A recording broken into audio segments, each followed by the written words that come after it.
Muy buenas tardes, amigos, bienvenidos a Perú 21 TV. Mi nombre es Mayra Calderón y ya estamos conectados con el doctor Daniel Contreras, especialista en educación de UNICEF. Muy buenas tardes. Muy buenas tardes, Mayra. Gracias por la invitación. Hay un tema que preocupa bastante a los padres de familia y en especial a las autoridades, y es que hay una crisis en la educación. Hay un número de escuelas que no se han abierto y por lo tanto nuestros niños siguen perdiendo clases.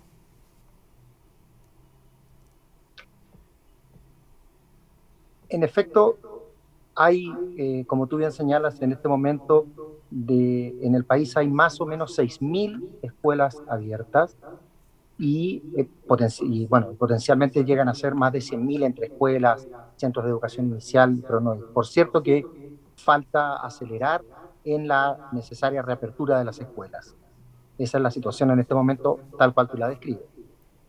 ¿Y cuáles son las consecuencias de que los niños no tengan las clases presenciales?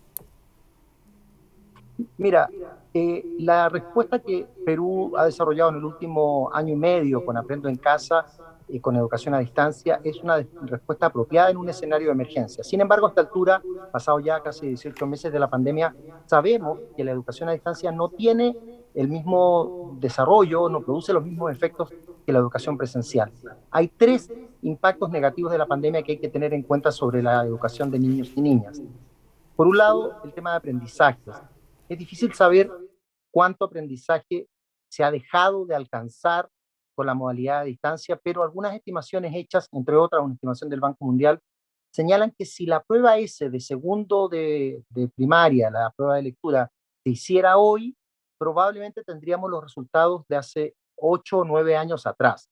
Eso quiere decir que hay ahí una pérdida potencial importante. Un segundo impacto muy relevante es las interrupciones de las trayectorias educativas, esto que habitualmente se llama la deserción escolar.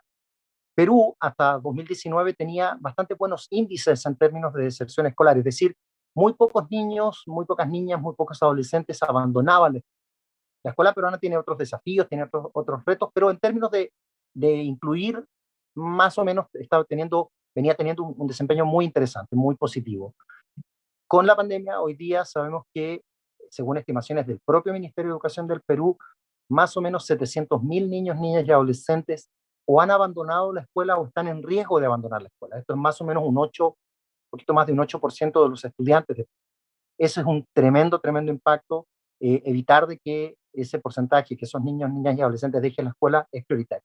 Y un tercer impacto muy importante de la educación, de tener las escuelas cerradas y tener otras modalidades, es el impacto en el bienestar socioemocional de los niños. Un estudio impulsado por nosotros, por UNICEF y el MINSA, muestra que 3 de cada 10, el 30% de los niños, niñas y adolescentes reportan situaciones de malestar en el ámbito socioemocional o de la salud mental, y eso también es un impacto muy relevante y muy preocupante. Preocupa porque, tenemos una población de estudiantes bastante cargada y se está perdiendo bastante tiempo. Llevamos ya 2 años de pandemia y en ese sentido el gobierno peruano recién está empezando a abrir algunas aulas. Esto para evitar los contagios, pero sí es posible abrir las escuelas con un debido protocolo de bioseguridad. ¿Cuál es la probabilidad Sí, de recuperar estas clases que se ha perdido o el tiempo perdido? ¿Se puede recuperar? mira, dos comentarios allí. Quizá el primero, para poner las cosas en perspectiva, es que en Perú ya a final del año pasado se generó una normativa que permitía abrir las escuelas, y de hecho al final del año escolar del 2020 más o menos 900 escuelas en zonas rurales abrieron. Desde febrero de este año existe la normativa que permite abrir escuelas. Actualmente, más del 70% de las escuelas de Perú están habilitadas para abrir, es decir, están en lugares, en distritos donde las tasas de contagio, el nivel de ocupación de camas UCI y un conjunto de otros 5 indicadores epidemiológicos permitirían reabrir, digamos, generan las condiciones para abrir escuelas, por eso se llama habilitada. Por cierto, eso no ocurre masivamente en las grandes ciudades, eso es más concentrado en las ciudades pequeñas y en la zona rural. De ahí entonces una primera alerta, y es que efectivamente al día de hoy más de la mitad de los estudiantes peruanos podrían estar o están en escuelas que están formalmente habilitadas, de acuerdo a datos del MINSA y a la normativa del MINEDU, para abrir. Dicho eso, y podemos discutir por qué eso no ha ocurrido y qué desafíos hay ahí, pero dicho eso, en la parte central de tu pregunta, eh, ¿se puede recuperar? Sí se puede, no es fácil, pero se puede, y esto quizás es el más importante llamado de acción en este momento. Necesitamos reabrir las escuelas y necesitamos que esa reapertura empiece rápidamente a concentrarse en una perspectiva de recuperación de los aprendizajes, que no se trata de hacer como un concentrado de este último año y medio e intentar cubrir todo lo que estaba previsto en un año y medio, cubrirlo en 6 meses, porque no va a ser posible.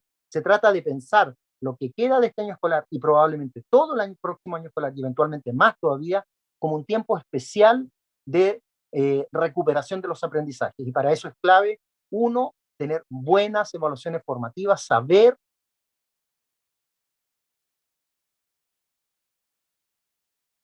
en qué nivel de aprendizaje están cada diferenciada, que atiendan a esas realidades de diversidad de aprendizajes que nos vamos a estar encontrando. Fíjate que cualquier docente sabe que cuando tiene 30, 32 niños en un salón, niños y niñas en un salón, sabe que una parte importante de ellos podría no estar, que no todos saben lo mismo, que hay diferencias entre ellos que hay que atender. Sin embargo, hoy día probablemente eso está agudizado, probablemente eso es mucho más extremo, mucho más grave, hay mucha más diversidad dentro de un salón de clase y en ese sentido hay un desafío enorme de asegurar esa aceleración. Se puede recuperar, pero requiere talento, creatividad y innovaciones educativas. Doctor Contreras, yo también quería preguntarle sobre este plan de estudios que en algunas zonas de nuestro país se ha montado de manera desigual. ¿Eso también representa un obstáculo para poder recuperar las clases perdidas, nivelar a nuestros niños en la educación? O sea, claramente el desafío de recuperar aprendizaje es un desafío que se expresa de manera distinta en los distintos territorios. En efecto, hay zonas del país, especialmente las zonas que, permite ponerlo en la siguiente perspectiva, los desafíos de reducir brechas de inequidad que ya eran importantes en Perú en diciembre del 2019, en el sistema educativo peruano, en diciembre de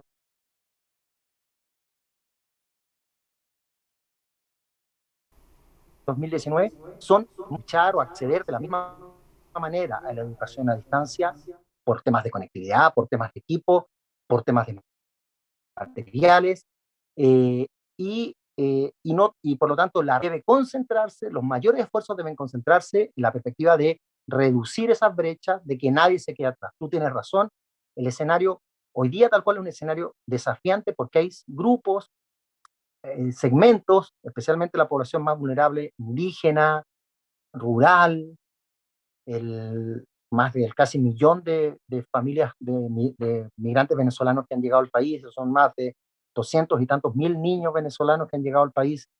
Todos ellos pueden estar quedando hoy día en una condición de rezago que por supuesto hay que atender y que debe ser prioridad en el marco de un plan de reapertura y recuperación, de un plan de emergencia como el que el gobierno ha anunciado. Usted también hablaba de que sí es posible recuperar esas clases y me quiero detener aquí ya como última pregunta. ¿Qué es lo que debe concentrarse en estos momentos el gobierno para que en lo que queda del año y el próximo año se pueda potenciar mejor la educación y se pueda nivelar a todos los niños? ¿En qué puntos claves, de manera muy breve, tendría que trabajar el gobierno para poder hacerlo? Yo diría 3 cosas clave. 3. Primera, necesitamos que cada escuela del país, cada una de ellas tenga un plan concreto, un plan preciso para su escuela en términos de reapertura. ¿Por qué se requiere que haya un plan? Esto no es un tema burocrático, se requiere porque los protocolos, las reglas, por ejemplo, las reglas de aforo, hay que aplicarlas en cada escuela. Entonces, es un plan que es relativamente sencillo, que es llegar, pensar y decir, ok, en mi escuela tengo 100 estudiantes y 3 salones. En el aforo no me da, ¿cómo lo voy a hacer? Voy a tener una parte que van a venir lunes, miércoles y viernes, y otra parte va a venir martes, jueves y la tarde del viernes. Esa organización, la organización del aforo, la organización de dónde va a estar el punto de lavado de manos, de cómo vamos a entrar, cómo vamos a aplicar el protocolo, ¿Cómo vamos a aplicar el protocolo si es que hay un caso? Eso está claramente establecido en la normativa, en los protocolos, cómo se informa, pero tengo que en cada escuela tener clarísimo, a mí me toca coordinar con este centro de salud, bueno, quién es la persona que va a estar, a qué número voy a llamar, todo eso tiene que estar en el plan, lo mismo que lo que estábamos hablando recién, la perspectiva más pedagógica, qué voy a hacer de evaluación inicial, qué mecanismos voy a usar para recuperar o nivelar esto. Primero, entonces, plan en cada una de las escuelas.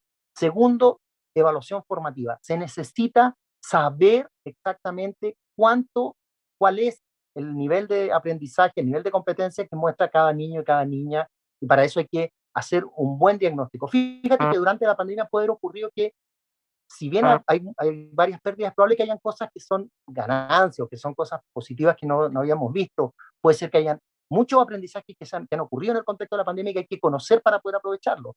Por de pronto en las zonas urbanas sabemos que en términos de educación digital, por ejemplo, se ha acelerado muchísimo, no necesariamente porque haya sido buscado, pero claramente se ha acelerado. Entonces, segunda cuestión, una buena evaluación formativa. Y tercero, estrategias de recuperación, que te insisto, no se trata de concentrar todo en lo que debía cubrir en un año y medio, concentrarlo en medio año, porque no es posible, sino de priorizar, ordenar, pensar estratégicamente, y aquí hay mucha experiencia en el propio Perú de proyectos pedagógicos articulados, donde en un mismo proyecto, por ejemplo, de investigación, desarrollo los conocimientos y las capacidades en lengua, en matemáticas o en ciencia, y con eso gano en términos de articulación y en términos de avanzar en los aprendizajes que pueden ser de distintos sectores. Allí se requiere en el fondo voy a decir algo que es un poco un cliché, ¿no? Toda crisis es una oportunidad. Efectivamente, salir de esta crisis, que es la crisis de la pandemia en educación, es una oportunidad también para la innovación. Solo si somos creativos, si ponemos todo el talento que peruanos y peruanas despliegan diariamente, como se nota por mi acento, yo no soy peruano, pero a mí me gusta mucho esta idea de la capacidad para recursearse, un verbo que me gusta mucho, que aprendí en Perú, para recursearse que tienen los peruanos. Hoy día el sistema educativo tiene que poner condiciones desde el gobierno, apoyo desde los gobiernos regionales y todo el talento enorme que los maestros y maestras del Perú tienen para innovar en desarrollar estrategias pedagógicas que permitan recuperar, que permitan enseñar, evaluar adecuadamente en qué nivel está cada niño, cada niña, cada adolescente, y acompañarlos en un proceso que no en un mes, no en un par de semanas, sino en lo que queda este año y probablemente en todo el próximo año escolar, permita ir haciendo esa recuperación de aprendizaje. Quizás este es mi último mensaje.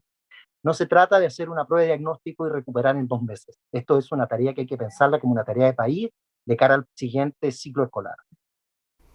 Muchísimas gracias, doctor Contreras, por estar con nosotros en Perú 21, dándonos un mejor panorama de la educación de los niños, cómo se encuentran en nuestro país y de lo que se necesita en el sector. En esos momentos, la mayoría de nuestros niños necesitan regresar a clases y es un desafío para el gobierno, pero no imposible, de que se pueda recuperar la educación en nuestro país. Muchísimas gracias.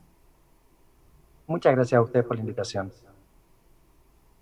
Bien, era entonces Daniel Contreras, especialista en temas temas educativos de UNICEF, que ha estado con nosotros analizando a fondo cuál es la crisis educativa por la que está atravesando nuestro país. Más de 700.000 niños están en riesgo de la deserción escolar. Nosotros vamos a volver más adelante.